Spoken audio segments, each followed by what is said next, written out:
everyone for joining us for the first of what I hope to be a series of ARC's Duo Meet the Composer chats. We're here with Alyssa Weinberg, currently at Princeton, and of course Garrett and Mari of ARC's Duo, the performers.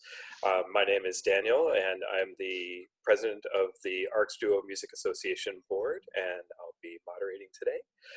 So to get things kicked off, I'd like to just learn a little bit more about Alyssa, the composer, and we'll be also focusing the conversation today around a piece that Alyssa wrote for ARC's Duo called Table Talk.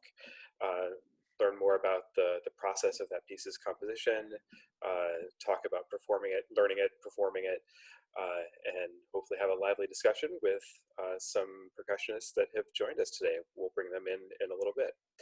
So to get things started, Alyssa, I'd love to hear more about your background. We just met for the first time the other day. I don't really know you very well at all. Actually, I'll just sort of start things off with something I'm interested in personally. I've been involved in music all my life and have always sort of idolized composers. I think it's like this amazing thing to be able to write music that other people play and that sort of lives on, much like a painting lives on. So how did you decide to become a composer versus a performer? Do you perform as well? What do you play? How did you get here? Well, first of all, it's great to finally meet you this week also. That's what a fun way to meet. And I guess as most composers start as performers in some context at some point, just by default, you have to learn how to read music before you can write it. So I did start off actually as a French horn player when I was younger. And I think, to be honest, I probably just wasn't a very good one. And I sort of stumbled into composition by accident. Just as I was finishing high school, I was at a summer program.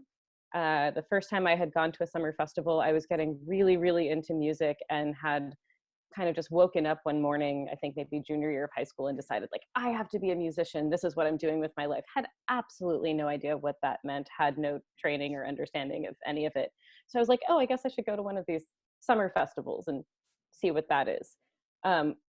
Of course, given that context and showing up, I did horribly on the placement auditions for like getting into which orchestra or ensemble as like an untrained high school horn player with like nothing but my like loaner free banged up instrument from my public high school in Long Island. So I did not do well with that audition. And I was really sort of resentful and angry and bitter as an angsty teenager would be. And I just sort of was in the right place at the right time when, in the context of all of that, when I was supposed to be signing up for different ensembles or classes at this program, I met David Ludwig, who was the composition faculty there at that time and who has since basically been my mentor for the past, I don't know, somewhere between 12 and 15 years. I kind of lost count. And so I decided to take his class on a whim, and it was like lightning bolts and light bulbs went off everywhere. And again, for kind of no reason that made any sense, I just like knew I had to become a composer.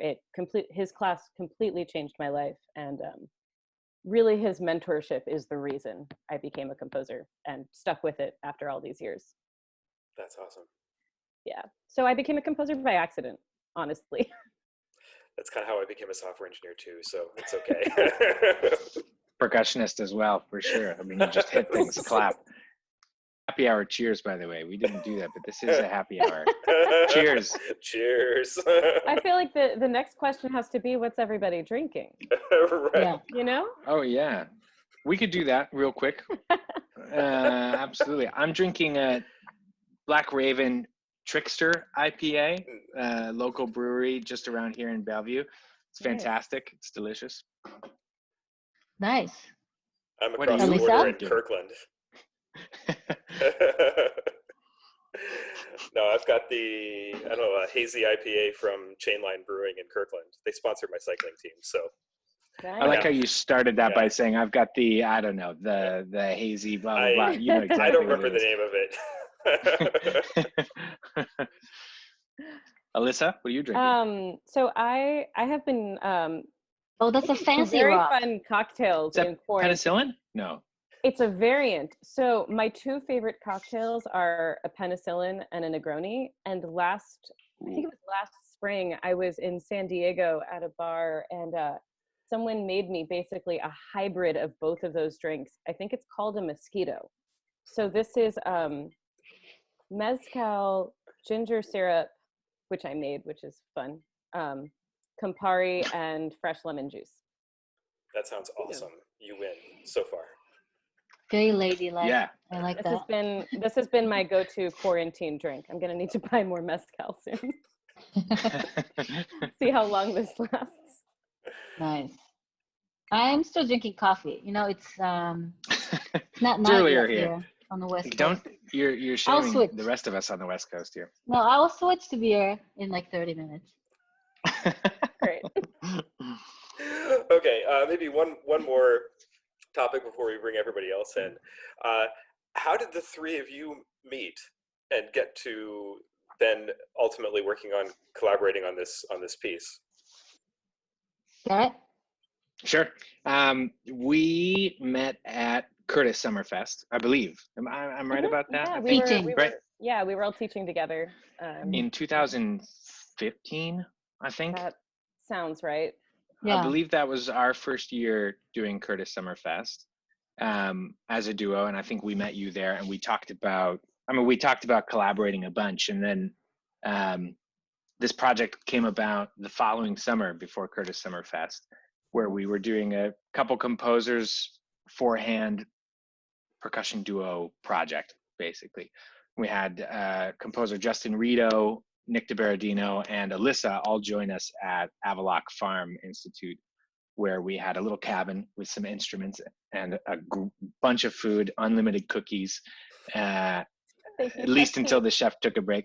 Yeah, and then we just workshopped in a cabin constantly. And Alyssa and I had met a few times before, and then most of the music actually was written in that week. I'm pretty sure almost the entire thing was written in that week. Just about.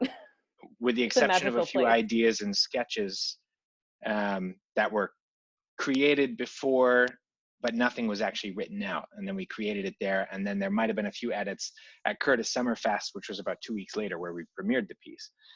And then since then, it's been called Table Talk. I don't actually remember when you named it officially. You know what? I think I got the title, I think, from maybe Doug and Johnny, because Triple Point Trio was there with us, and I think Doug was complaining that everyone used his in the trio rehearsal room, they were using his vibraphone as a table, and people were putting bows and things down. Oh, really? I don't think I even knew this part. Yeah, that's actually it's actually thanks to Triple Point that I have a title, because they were there that same week with us.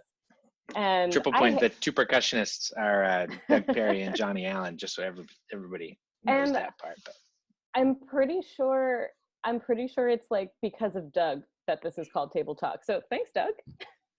Thanks, Dad. Yeah, hashtag Drum Ultima, you know. Yeah. And so the piece was written and then premiered just over the course of a couple of weeks then? It sounds like there was a week at the farm, and then a couple of weeks later you premiered it at Curtis? Yeah, like a month. There might have been about a month, start to finish, with like, a bit of downtime in between, but we had a week together. I think that's true, actually. We had a week together at the residency at Avaloq, then maybe a couple of weeks sort of in between, and then Summerfest, where we were all teaching that summer at Curtis, is a 3-week program. And I think in the last week of that program, on one of the faculty recitals, is when they premiered the piece. So we were sort of workshopping and rehearsing it and polishing it up over the course of those 3 weeks while we were teaching there. So it was probably just about a little month. tidbit. Curtis Summerfest is where we took out, there used to be Tam Tam in the piece. For 1 month there was Tam Tam, and then at the Curtis Summerfest performance, we took that out, yeah. Just for all of those percussionists who don't have Tam Tam who have played the piece, thank Alyssa for taking it out. It was an extraneous Tam, It was one hit. With have to one. move a Three. tam tam for It was one three. hit. It was three hits total throughout Yeah. by that point. I mean, I do like a good tam. Me too. It's one of my favorite instruments. So while we're talking about the piece's evolution over the course of the few weeks that you were working on it, what else changed? Like, how different was the draft that you left Avalok with to then what was performed a few weeks later?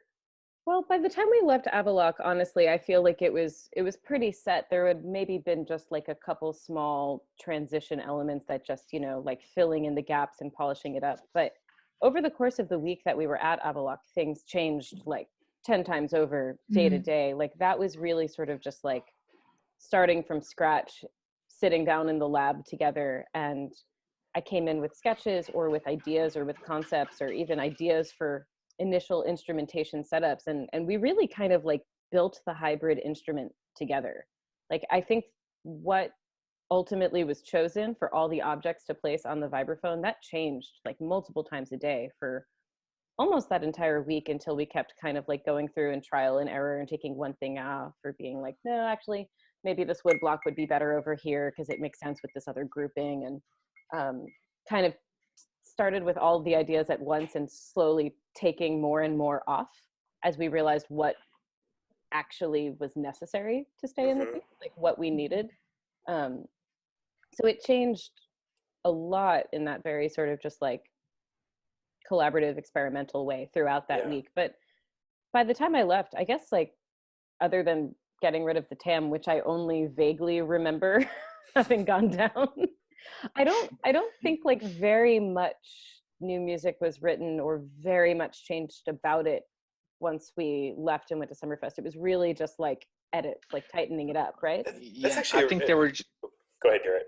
No, I think there were just a few structural changes where we added other repeats or maybe some tempo aspects, and then the notes at the beginning where the one player, player two on the wrong side of the vibraphone is dampening, and then player one does a up the thing, and then the player two dampens and leaves a couple notes ringing. That was also added, I think, later.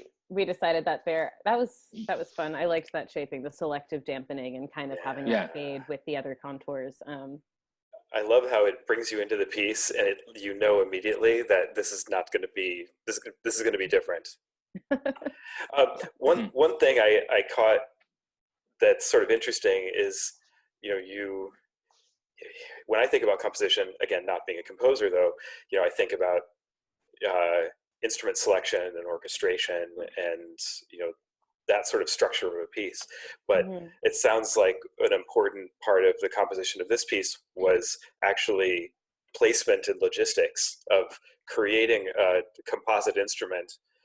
So were there, if you were changing the layout of the prepared vibraphone over the course of that week, were there like key moments where moving something kind of unlocked a part of the composition, or like were there these aha moments that were sort of driven by logistics and arrangement?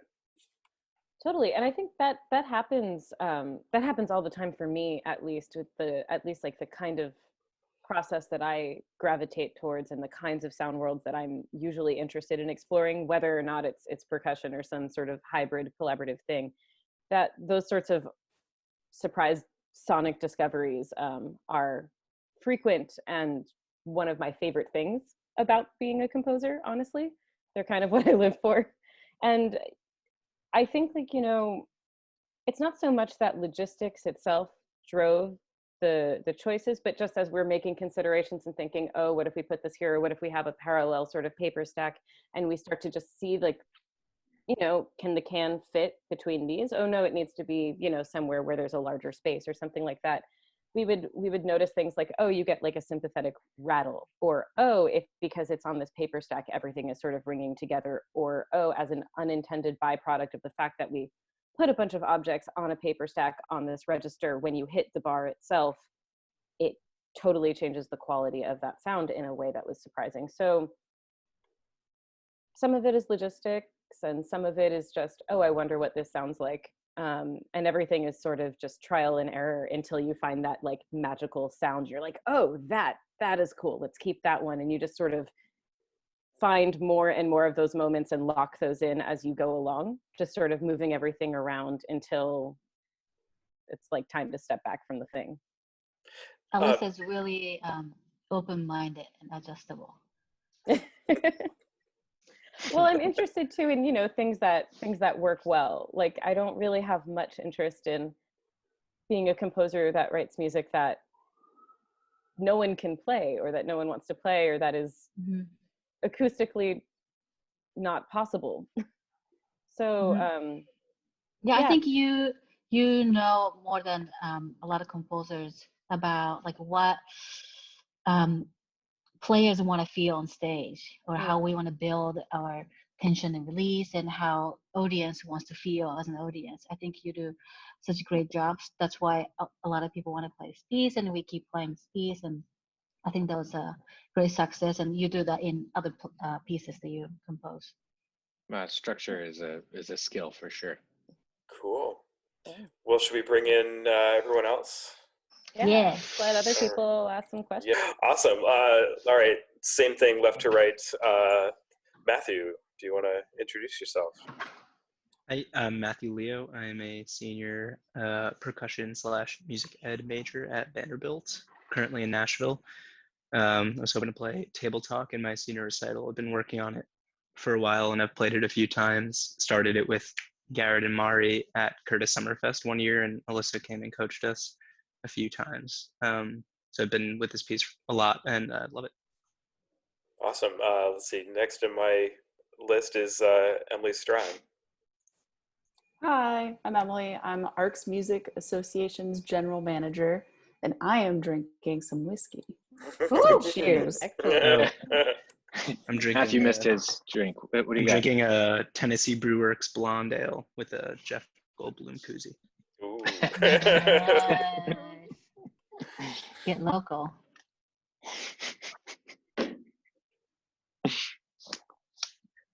Next up, let's see. I have Glenn. I'm Glenn. I'm a sophomore in high school, just a really big percussion enthusiast for now. And these days I've been stumbling upon a lot more percussion music. Like a couple of months back, I got really into classical music for some reason out of rock, which is really weird. And then I just suddenly really like percussion music now. So here I am. Awesome. Welcome glad to hear it. Cool. Yeah. Say listening to it, not just playing it, because obviously I do love playing it. Very cool. Let's see. I'm moving up. Emily. Hi, I'm Emily. I am currently studying at Mizzou, University of Missouri. I'm a master's student there studying percussion performance. And I recently played Table Talk with my duo partner and performed it at a competition. We love the piece, so excited to talk about it. Great. And finally, Derek. Hi, I am a adjunct percussion professor at Baker University in Kansas, and I'm currently just percussionist performing in and around Kansas City, Missouri. Awesome. Who has a question? Who wants to kick us off? Yeah. So I've already gotten to ask you a lot of questions about this piece. I'm just trying to think of some new things. Well, don't force it, Matthew. One thing that Sandbox came and coached James and I, my duo partner, on this, and one thing they wanted us to work on a lot was connecting the groove sections to the slow section, like materially. So I'm just wondering what in your process is like the connection between those sections, and maybe what as a performer I could do to bring out like the cohesiveness of the piece in the groove sections. So which two sections are you referring to? Like within the second half of the piece where it's like the tempo kind of back and forth sections, or you mean like the bow section into those groove sections? You're talking about large scale, right? Fast, large scale. fast. Yes. Ah, That's a good question. Honestly, I think the bowed section in the middle to me was just sort of like a suspension of all the motion, because everything else in the piece has like really driving sort of constant 16th note energy. And it was this one moment of like hitting the brakes and sort of being suspended and kind of melting around, trying to do the pitch bends on the bowed bars and everything. And I actually find like I find there to be compositionally a lot of tension in stasis, and I'm really always interested in the way that stasis and motion sort of interact on these sort of like simultaneous planes while sort of like working against each other in these interesting ways. Like something that has like a constant groove and a constant beat actually doesn't feel like it's going anywhere sometimes. And you know, on the other side of that, something that is super, super still and super, super quiet can be just like on the verge of snapping, right? So I like to play with those ideas a lot compositionally, and I like for there to be both elements in most things that I write. And that sort of middle section with all the sort of sustained bowed and rolled pitches was just sort of like, I don't know, waiting for the next thing to snap, waiting for the next reveal. And on the other side of it is the first time that you get the full use of what I called the junk keyboard, like the total preparation key, right? Right. So there's like a bunch, there are like what, like 3 different notation keys in this piece. I'm sorry to everyone that learns this piece. But so on the other side of the sustain section is the first time that you play no pitches at all, and it's just the full keyboard of extra objects, right? And so I was using that middle section as this bridge, this sort of tension, this sort of everything comes to a standstill, and also focusing just on pitch in a really like as pure a way as I thought was possible, given 2 people and a vibraphone, to sort of be that transition and that breaking point to like then obliterating any sense of the fact that there was a vibraphone underneath all this junk to begin with. And then only at the very end of the junk section, pitch slowly kind of creeps its way back in, and then you sort of come full circle. So structurally, those are sort of the things that I was thinking about and why I put that there. If I could just ask a quick follow-up, because Sure, you mentioned those notes back at the end. I was wondering why. I know I think if I'm remembering correctly, it's like a B to an E and then some Fs and like a D and an E. And I'm just curious, like, why those notes? I know the Fs make sense because it's everything's about the F. But I'm just curious why you picked those notes. Wait, say that one more time. Which Which how notes? they sounded. Oh, okay. Like towards the end, when I think it's Mari's part when she starts like adding in, one note in the middle of the junk stuff. I'm pretty sure it's like a B and then an E and then it goes F to F and like a D maybe before the drum, something like that. But yeah, so you just the timbres. Do those notes link to the licks that Mari plays at the beginning when she's going da da da da da da da da da da da da da? I know B is an important pitch. Well, B let me consult the literature. The tritone is all over the middle of the piece, right? All of those bends are the tritone. It turns into who doesn't a C, love a eventually tritone? the D. Yeah, and in the I was beginning going through too, a phase. some of those notes that are held after those licks as well are intended to link towards the center of the movement, I think, as well. There's often a B or a clash or an F sharp and the F, which happens occasionally between Mari and I in a couple different parts of the piece. I think those, at least from a performer standpoint, and Emily, you can also comment on this if you'd like, having played the piece, performed the piece. As performers, I think we try to link those parts as much as we can. The music does it naturally, but we try to think about that as the full group. And the junk keyboard, as Alyssa calls it, is a good structural moment where all pitch disappears and it becomes very light, using the back of the sticks and all that, and getting all of these different kind of light rhythmic sounds and polyrhythmic aspect against each other, which is a lot of fun before the pitches come in and do the whole thing at the end. I think that's where at least the B comes from in particular. But Alyssa, consulting the literature, are those notes in that lick? I actually don't know. I'm ashamed to say I don't know. I mean, I don't know that they're. I mean, some of the notes are in that opening lick, like in the A section, but honestly, I think I was just trying to set up, just sort of orally prepare for the arrival back at the F. And so, I mean, having an E a whole bunch makes sense. Yeah. A tritone to me sort of does the same sort of tension. It was just framing it. It was, I mean, I was basically embedding a cadence. Gotcha. Yeah. Maybe in this somehow in the video we can show like the parts of the score. Yeah, we can totally. Like we can like we can cut to a little screen. check can the do that. score. If I have right a below PDF, I or can above. share my screen.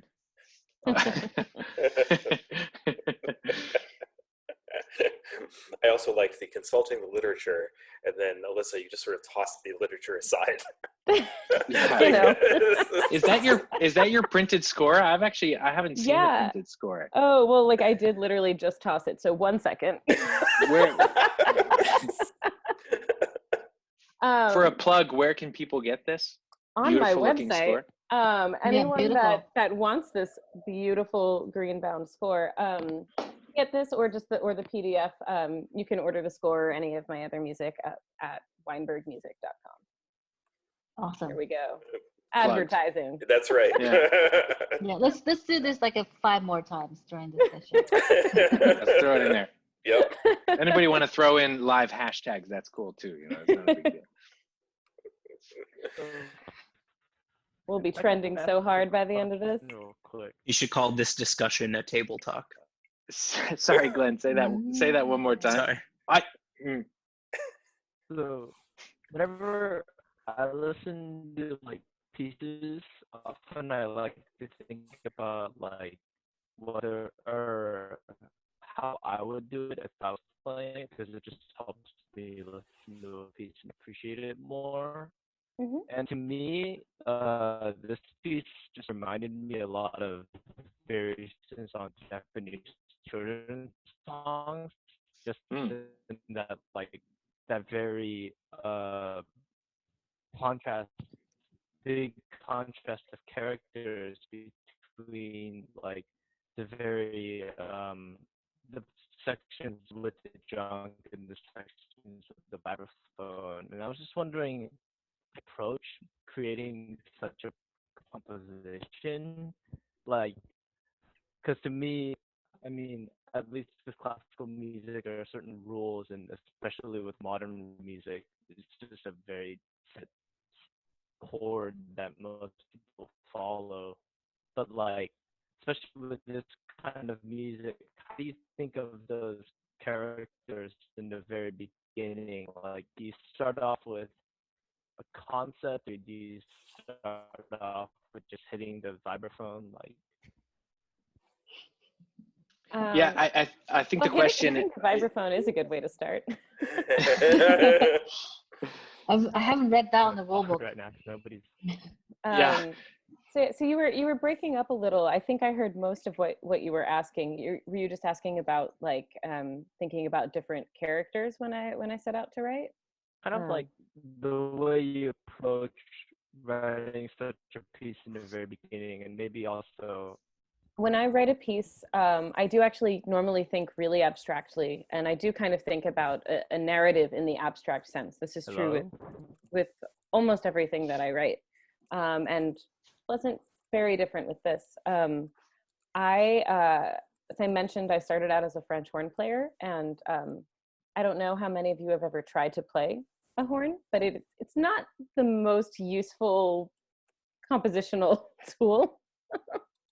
And so I don't really have an instrument that I'm totally fluent or versatile, fluent with, like that I use as a tool when I sit down to write. And because of that, over the years, I've developed this sort of abstract sketching process where I actually, I know a lot of other composers do very similar things where I draw pictures and shapes and sort of fill them in. So I'm always thinking kind of about the arc of a piece and what the narrative will be, and not in a programmatic sense, but just in terms of highs and lows and the sorts of the sorts of emotions I'm attempting to convey, or the sorts of sound worlds that I'm coming in and out of, I always start with these sort of, literally these shapes that I draw. And then I kind of write like a narrative play-by-play of what I want to happen. And sometimes that's as direct as just writing all the possible sonic combinations that are available to me, and then thinking, okay, well, with this sonic palette that I'm assembling, what are all the different options and where can it go? And then I'm making my choices and sort of mapping that onto my grid, to my shape. Sometimes it kind of goes in reverse, where there's like an emotion that I really, really want to convey as accurately as possible, and there's like a feeling in this abstract that I'm trying to nail down, this sensation. And then I kind of go explore and I mess around, and maybe it means I go sit on the floor and spend an hour and a half with an Omglocken, or I hit a vibraphone, or I put some bottle caps into a bowl and I see what happens. And then usually something sparks and I'm like, oh, that's the sound that creates the sensation. So I feel like depending on the nature of the piece and what kind of access to instruments I have at a given time, the process is like a little different, but it always for me starts with the sketching first. And so in that sense, I'm thinking about like character and narrative in these very abstract ways, but kind of always that's the setup before I go into a piece, and even before I choose an instrumentation, usually, unless someone asks me for a specific instrumentation first, and that's, you know, my assignment. So I'm gonna, I'm reading Glenn's question, his follow-on question here. So are there certain parts of the piece specifically that serve as an example of this? So with this piece in particular, Garrett and Mari, you guys approached me with some pretty specific ideas. You wanted something that explored the idea of like percussion for hands, and then you wanted it to be for a vibraphone. So that was already sort of a specific concept to think about, how to have this shared hybrid setup where it was both of you sort of working together in sync to create out of this one shared instrument.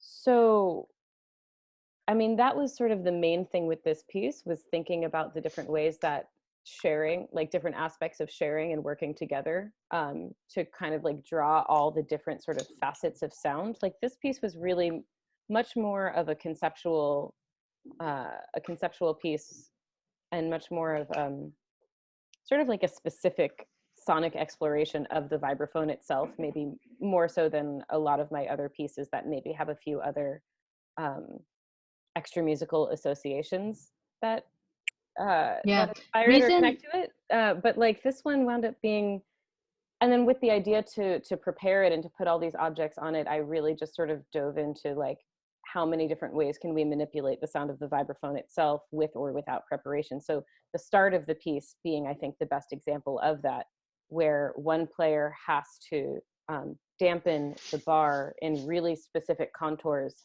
while the other player is actually striking it. And you can't do that with just one person. And it's a specific part that needs to be played and following very specific shapes and instructions and working together. And it gets like the full range of like all the kinds of resonance you can get out of just one bar of a vibraphone. And that's sort of like the kernel of the piece and that whole opening section. And everything's just sort of expanded out from there. And conceptually, like, I guess the narrative of the piece from there was, what are all the different ways I could either exploit or obscure what a vibraphone is. And so it was just sort of like a battle between those two ideas of sound. Yeah. To plug another piece as well, Alyssa worked on a piece called Ember to plug both her piece and our Instagram page.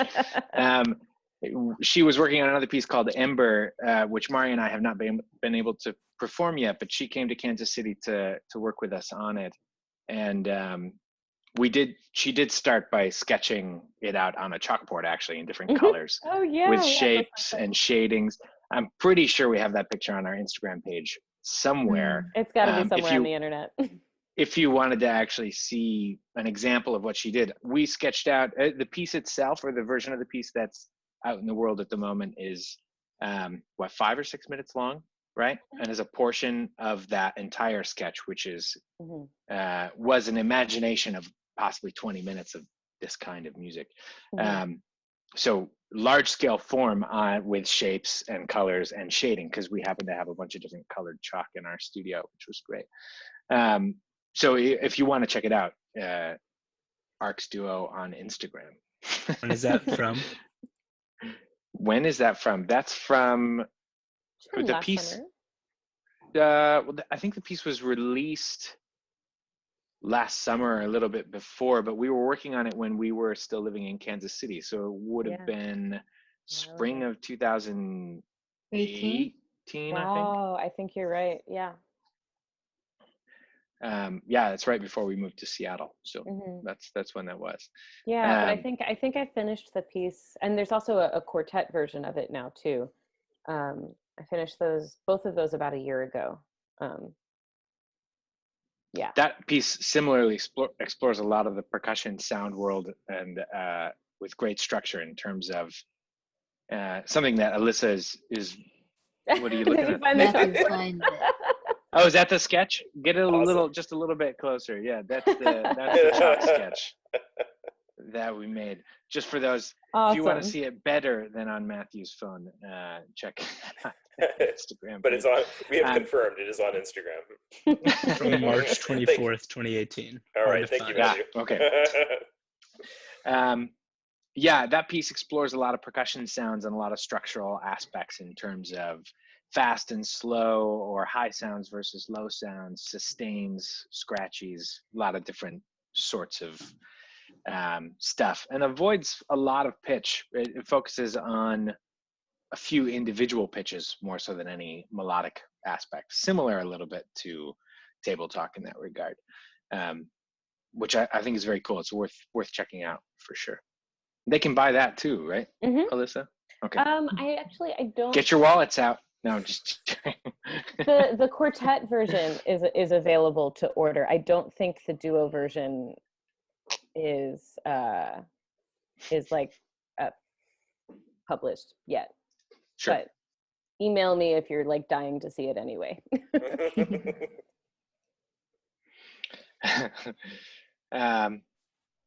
Emily, I'm curious, with all this talking and your experience of working on the piece, what do you as a performer think about a lot of these structures or the connections between the different sections? How did you and your duo partner kind of put this together? I assume you did it from scratch.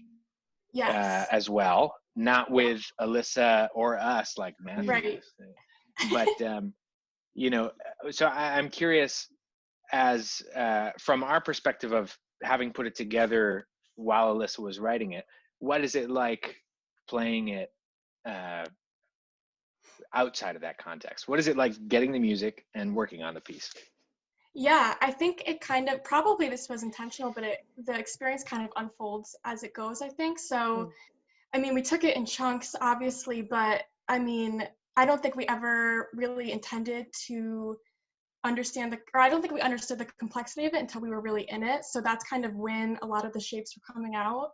But I think it's kind of cool that you talked about like shapes and colors. We had to picture it feels very conversational when you're playing it, I think, especially it feels like there's some, like in the beginning, it feels like you're being silenced if you're the one that's being muted. And we kind of thought about it as this conversation coming probably from Table Talk that like draws out and has its different parts and its different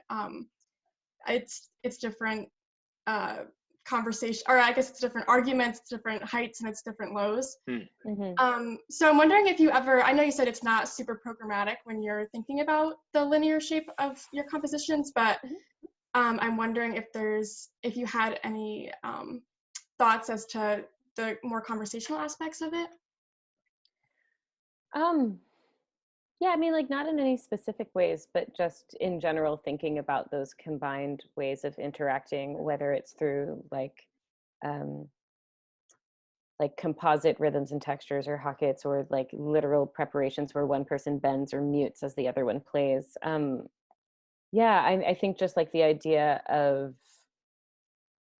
that sort of collaborative give and take and like the really truly requiring two people to create any of the sounds that are there, was just sort of in different levels of like foreground or background in my thought process as I was sketching. So some things were more intentional, and I think some things just sort of came out as happy accidents just because that was the mindset I was in while I was writing. And just as a follow-up to that, I'm wondering, like, there's obviously having two players on both sides, there's a lot of physical aspects of it, of placement and movement. So I'm wondering how much that played a role in your compositional process. It played a role when I would give Garrett and Murray a sketch and they would tell me why I couldn't do something and therefore had to go back and It was fix basically it. it was They're basically like good "Actually, luck. you Yeah, can put that there." gave I was like, Mari "All an right, excuse noted." to hit me as much as she wanted. Have I ever? Yeah, totally. Twice. Really? I think only twice. Yeah. But it was my fault more so than it was yours. So. I'll make the violence more explicit in the next. See, check Careful, the Garrett. resonance of Garrett's head. But also in a collaborative aspect or a collaborative standpoint, I think it wouldn't make necessarily unless you were writing a theatrical piece that involved the motion as part of an intentional part of the compositional process, it wouldn't make sense to try to avoid anything like that in the composition. Even from Mari and I's standpoint, if we are working with a composer, I'd rather them write something that's not possible for the musical aspect and have us figure out how to adapt to accomplish what they are trying to accomplish, without them considering, us being in each other's way. I'd rather get to a point where they know what they want, they try to write it out, and we say it's not possible and come up with some kind of solution, which we absolutely have done. We've even not only not possible, we've said like, yeah, I don't want to do that, to be honest. But Garrett is not shy with his we'll call them suggestions. I've seen him do this with other composers. I've been in the room. I know this. But I mean, that ultimately I think is a good way to work as well. Alyssa is super interested in a lot of different sounds and super open-minded and super willing to create anything that we suggest or anything she wants, and explore this sound world in a nice way, and willing to take some criticisms, not always without putting up a fight. And sometimes not everything changes, and she really does want this to be there. And we like this world of, we play the instrument, so we like to work with somebody to kind of figure out what works. But Mari and I definitely don't consider ourselves composers, so we never want to get in the way of what the composer wants to create in general, unless it just has to be the case. But we always try to find solutions. Sometimes, it works out for the better, and sometimes it doesn't. Absolutely. Table Talk, it ended up working out. That's why there's no Tam Tam,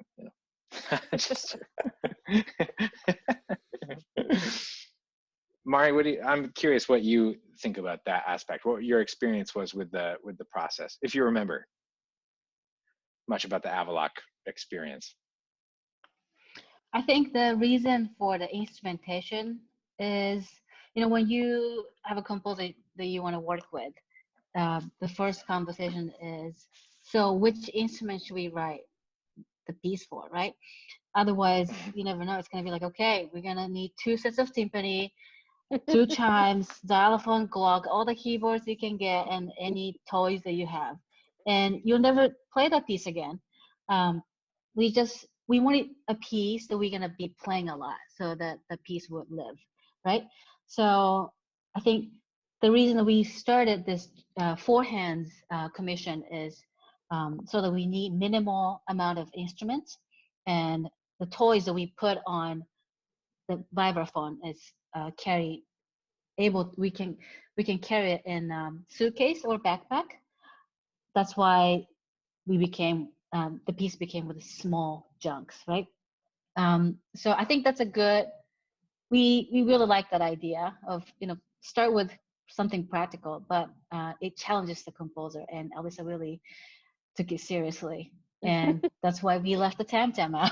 Yeah, it Man, challenges so us. much like Tam Tam hate today. It's hard. I'm sure you've all had that experience where you're working with a composer and you know they want to write. They come down to the studio for the first time and they want to write for basically everything that they see at that studio, which is completely unique. Sometimes every studio has the most ridiculous equipment that you just can't imagine owning by yourself. And once you're out of school and don't have access to those instruments, performing it becomes very difficult. And for us, it's a challenge too to want to limit the composers, especially when they ask, can we add this? My response is always, it's possible, probably, at some point, which is maybe a mistake occasionally to say that it's possible. But, you know, most of the time it is. And I think it is a challenge for the composers, but it's also it's a challenge for everybody to figure out that practicality, because it does, sometimes it can enhance creativity, sometimes it can limit creativity. It can be very difficult. I think that collaboration aspect is pretty tough. And this part of the conversation is a perfect segue to something that Derek, I believe, wanted to talk about. So Derek, do you want to ask your question? Yeah, absolutely. So, like you said, perfect segue. So nailed it. So I am personally really passionate about working with composers and commissioning music, whether it be solo or chamber music. I've done much more chamber music, and I'm trying to figure out how to communicate with composers so that I give them the most information that's useful for them whenever we choose instrumentation, and that allows them to see how to write idiomatically for these instruments. Is there anything that you find really helpful for yourself in writing writing for percussion, whether it be mallet percussion, multi-percussion, and how would you, what kind of information would you want as a brand new composer writing for percussion? So this is like what, like for a composer that hasn't written for percussion before, like what would be good to sort of start out with? Correct. Well, brand new, just to clarify, like hasn't written at all? No, really? they've written plenty of things. It may have included percussion, but it's percussion is a not little percussion different. heavy at all. Yeah. Okay, sure. I mean, I was that Good person clarification. basically until Table Talk. So,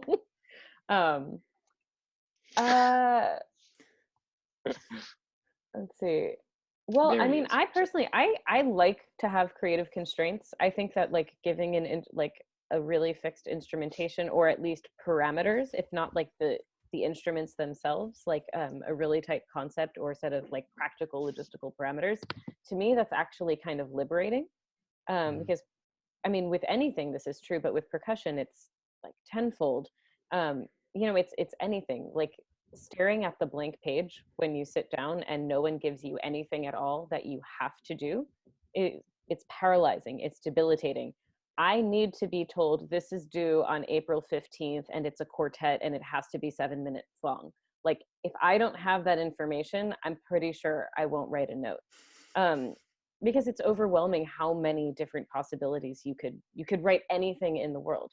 If you have at least like some sort of set parameters, whether it's the context or say you have any number of like 20 different instruments available, but you can really only use 10, even knowing that is like helpful, but like also the reasons why you can only use 10 or whatever, like understanding as much as possible the context in which it's going to be performed, why you want the piece, and who is going to be working on it for the first time, for me will really change when I sit down for the first time to think about, okay, well, what kind of piece am I going to write?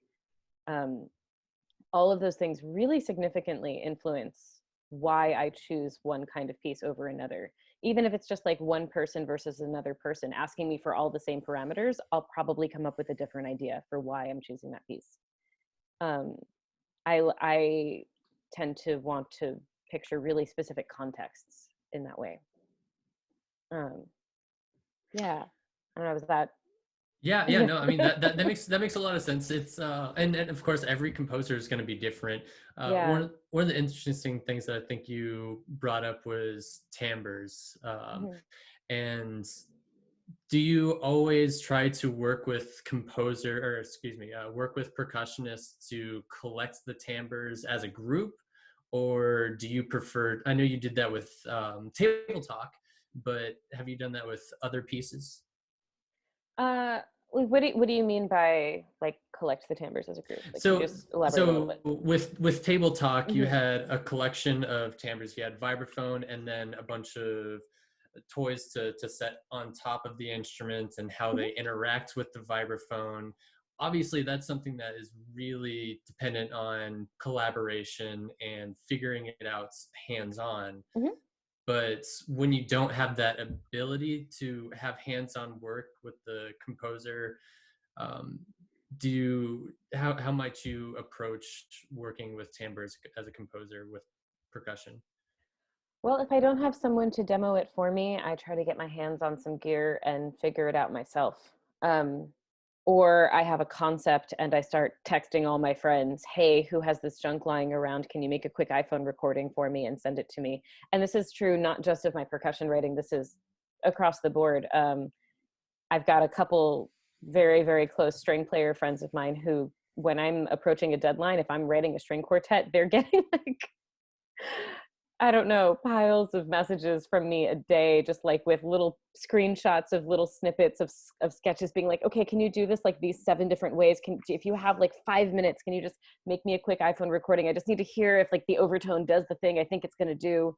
Um, so I mean, like, I guess I don't always have the luxury, depending on like if it's orchestral or something where really, even if you get a friend or a couple friends to try something out for you, whether it's in person in a practice room or to make a recording on their phone real quick and send it your way, like there are some things that you'll never really know until you get there the first time. And that's going to be the case on different levels, no matter the kind of piece. Mm-hmm. But if it's something that I don't have the technical ability to play, like a cello or like some crazy mallet technique or something, I'm texting friends that can demo these things for me if I don't have the opportunity to work directly with the performers that are commissioning it for whatever reason. And if it's something as simple as like, oh, I wonder what this crotale sounds like if it's upside down and near this other drum, like I just try to find those things, and I tend to just like put piles of instruments on the floor and mess around, and again just take iPhone recordings and try to figure out all the puzzle pieces later.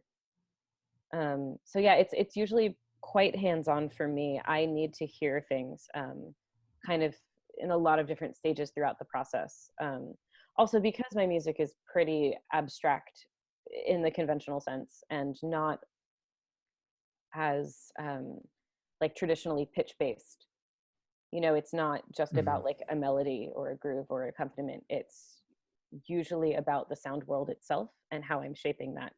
And no matter how much experience I have, or even if I tried a thing once, twice, 3 times, then when I go back and I'm trying to put it all together, there's no real way to know if it all works together. Like I've tried all these little sounds, but if the whole point of the piece is the combination of sounds, you're kind of just never going to know. So just as much as possible in every way, on every level, I'm just trying to hear things in the different stages throughout the process.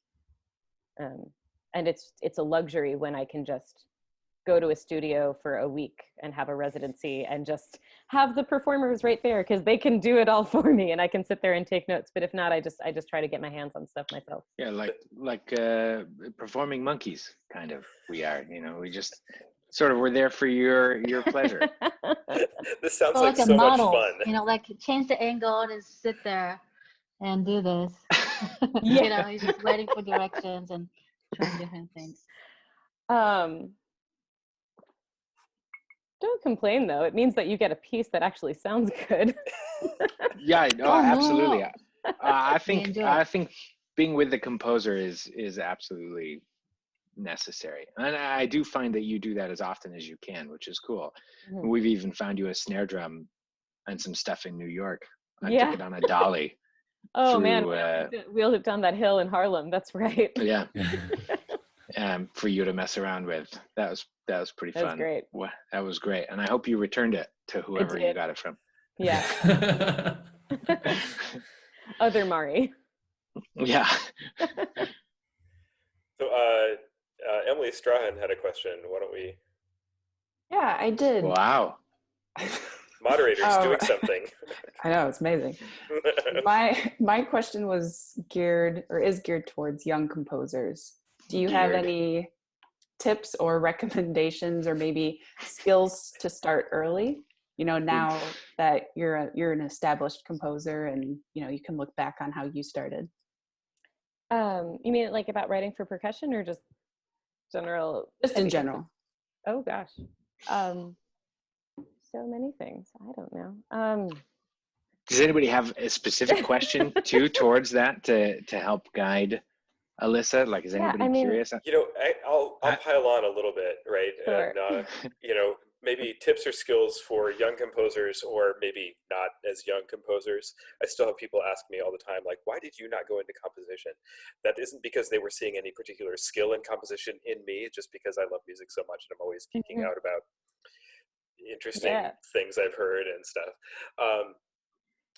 But yeah, like the real answer to like why did I not go into composition is that I didn't run into somebody like you did, Alyssa, who could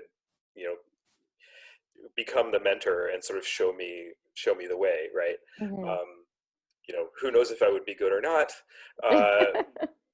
but like, how does somebody who's interested start writing? And that's something that I never had and would still look for. Yeah, I mean, I'd say, first of all, unlike maybe the sort of technical considerations of being an instrumentalist, a lot of the times, like there's no age that is too old to start composing. Well, thank you for that. Seriously, no, like I have, friends that basically start, there are friends that start when they're 30. There are friends that have started when they were 8. And I think ultimately it makes no difference. It's kind of the beautiful thing is that you'll like, your technical facility doesn't like age out at any point the way it would with like a violinist or something, so I know like a lot of people feel like, oh, it's too late for me to start this and I'm so behind, is I think a thing that I with some of my maybe like older students or people that I've come into contact with, I feel like that's a really common sentiment, is this idea of like, oh, I have so much to catch up on, I'm so behind, I only started this and I'm in my late 20s or 30s or whatever. And the good thing about composition is that like that's just not true. All that matters is like what you decide you want to do in the moment and then just following through.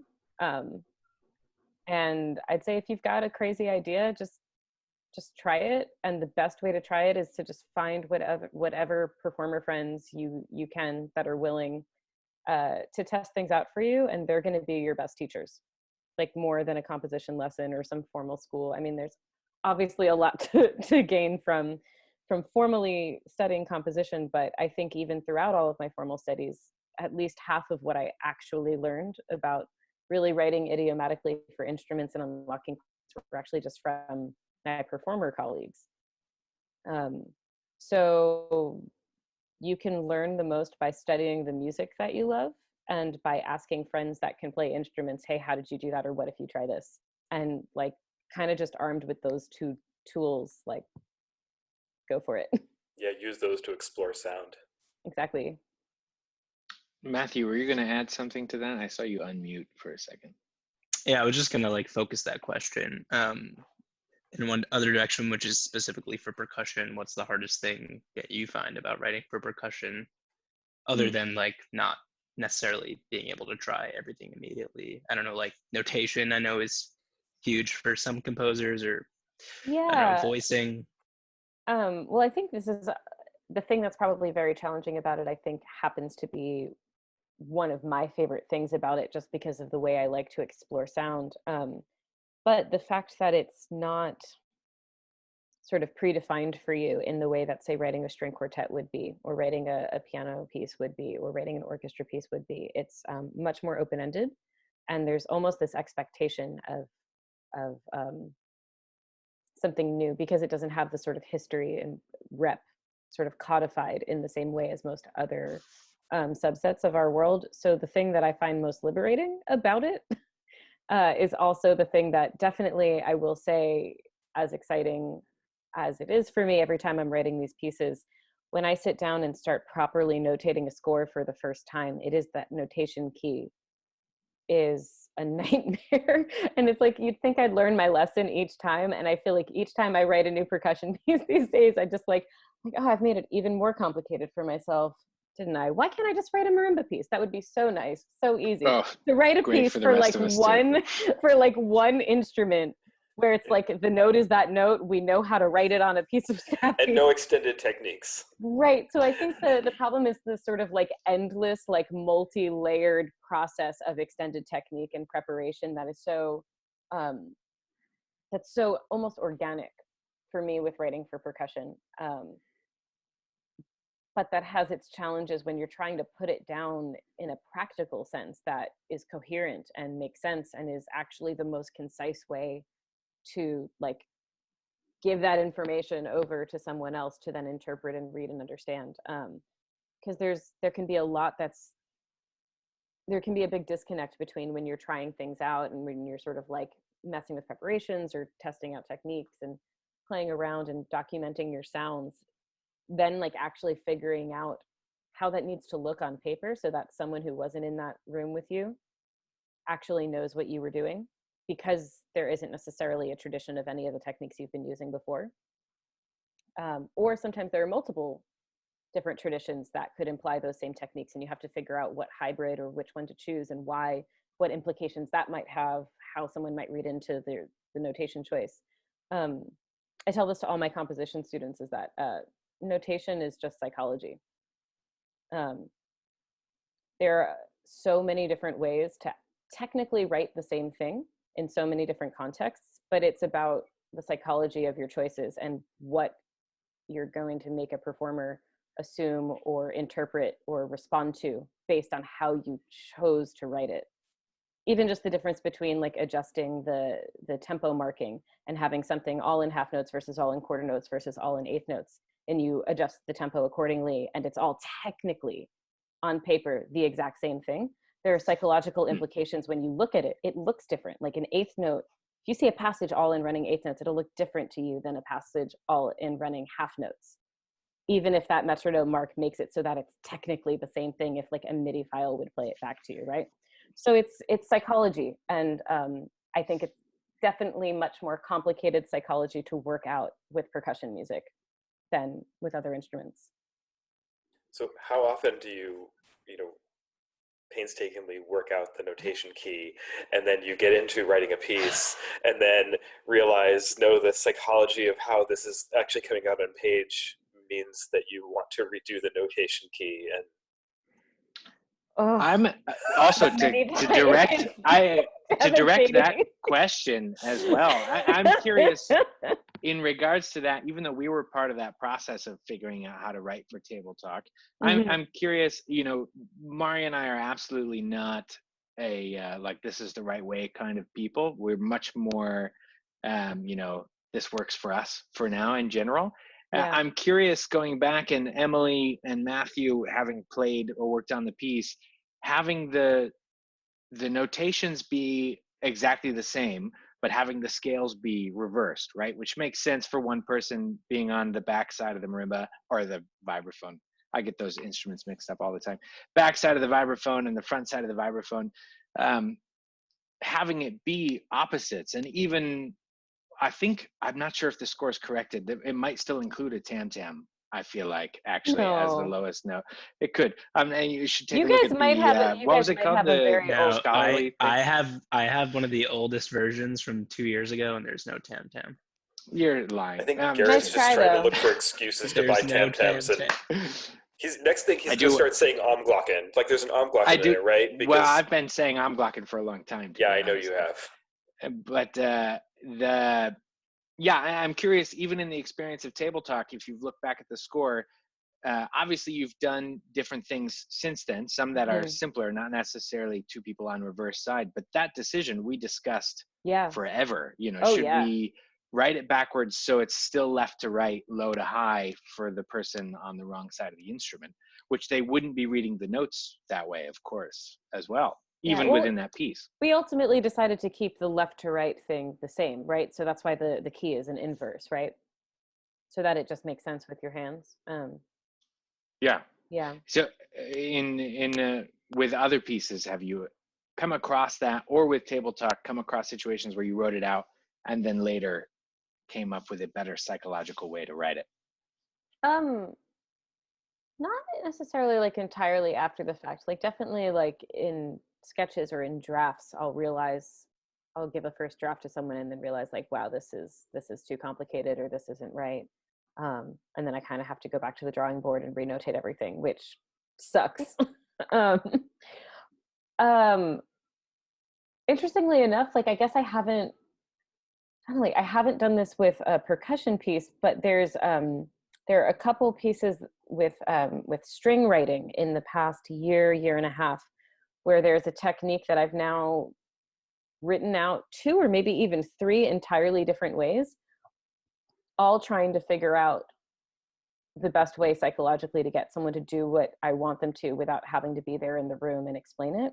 Because I've seen people interpret it a lot of different ways, because it involves some aleatory, and it's something that should be very natural, but there's no standard notation for. And I've written it 2 sort of polar opposite ways, both of which I think would technically be like correct based on like what you would interpret those symbols to mean. And I did the first piece that I thought of this technique for. I wrote it all one way, and then I was like, oh, cool. Well, now I've figured out this technique. I want to make a whole string quartet based on this now that I've like unlocked this thing. I was like, man, some people didn't quite get it. Like, I wonder if this way is better. And I asked like 3 different violin friends, and one of them suggested, no, actually, I would write it this way. So then I wrote an entire new piece based on that same technique with this other alternative notation for it. And I'm still actually not sure which one is better, but that's like an example where I have 2 now like pieces that are out in the world, premiered, played by multiple people, where I have the exact same technique and I have 2 entirely different ways of notating it. You could just because say I haven't figured out which is best yet.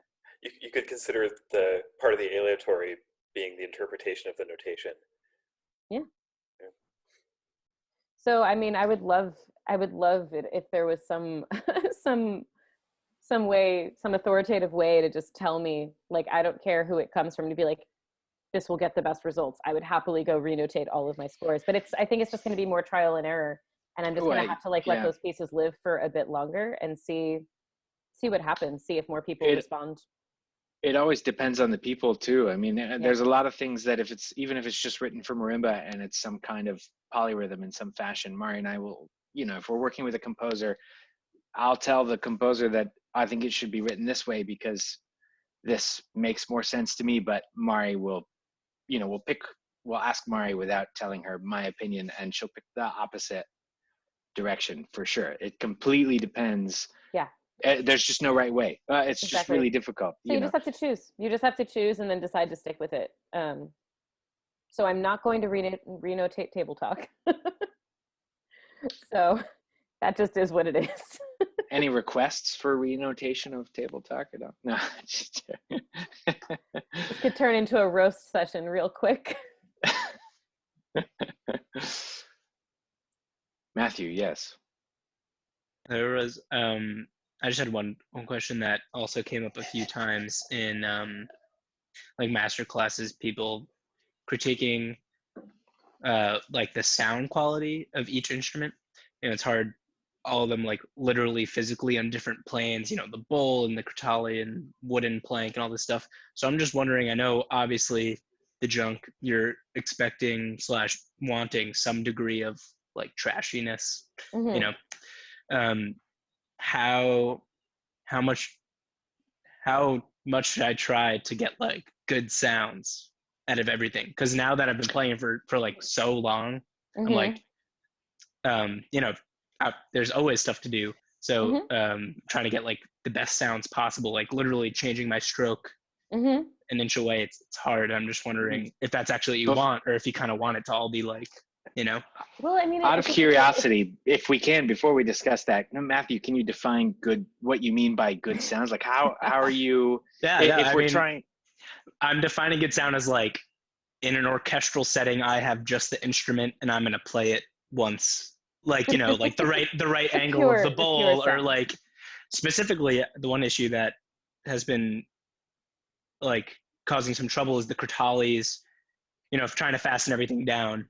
I'm sure Emily's had similar things, but like hitting the edge of the crotale, you know, to like bounce around and stuff. So I've had to kind of sacrifice the sound quality playing closer to the center so it doesn't go all over the place. Didn't you guys put a little tape on the crotale? Didn't you tape some things down? We taped, you know, the center, but still, if you like, it wobbles. So we taped everything, all the toys that were like on the bottom and the top, we taped to a piece of paper, and then we taped the piece of paper or a stack of paper, like construction paper, thicker paper, and we taped that to the marimba. But it would still, or the vibes. You got me doing it. I get those. The crotale, I mean, I totally relate.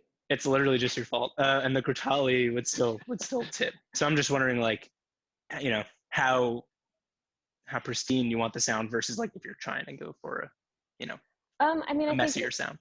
It totally depends on the section and the context. I mean, like we were talking about with that contrasting sort of B section material and like everything like pre-junk versus post-junk in that piece, you know, it's about the purity of the sound of the vibraphone versus all the different ways to obscure it. And so the way that things are layered and sort of nestled in with each other, like for the most part, if you hit something and it like other things rattle next to it, that's meant to happen.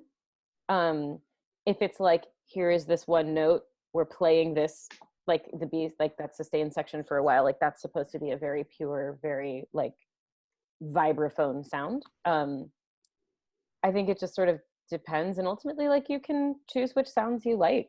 You know, everyone's instrument and collection of junk instruments for the preparations are going to be different when you're like collecting your cans and finding your paper stacks and everything. Like there weren't really like super precise measurements in the score for any of that. So in that sense, like it is supposed to be kind of like your junk keyboard. It's like whatever you can find that works for your setup with your vibraphone, and finding the combinations of sounds you like. And if there's like a particular contrast that you realize you can bring out by making something really, really pure in tone, and then like later in a different section, you can obscure it and mess it up with all the junk, like bringing that out, I think is more interesting to me than